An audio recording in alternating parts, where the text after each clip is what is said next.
Hello, friends. Happy Juneteenth.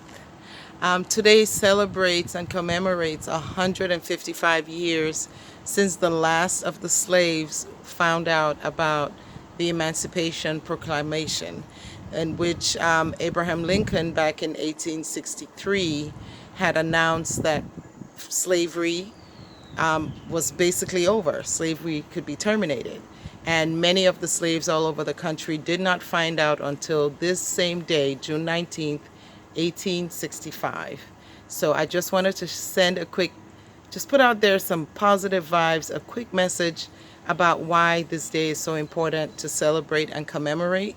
Because while my ancestors were born and raised in Cameroon, West Africa, this is important to me as a black woman because many, many slaves found their homes originally in Cameroon and along the west coast of Africa.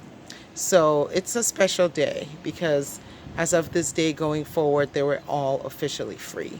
Now, as we know, that was not the end of the troubles. That was the beginning of a different set of troubles.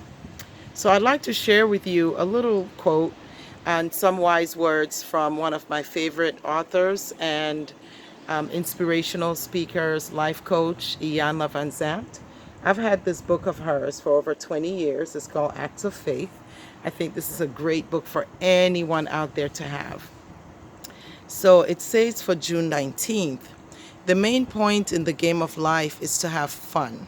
We are afraid to have fun because somehow it makes life too easy. This is by Sammy Davis Jr. That's a quote by Sammy Davis Jr. So Iyanla goes further to say, or goes on to say, we live in a world that thrives on fear.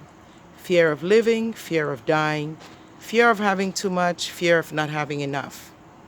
When people find our weaknesses, we become fearful of them. If we demonstrate our strength, people become fearful of us.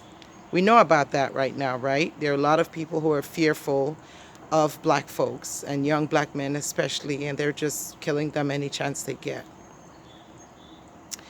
We are fearful of our past, that it will be repeated. We are fearful we have no chance in the future.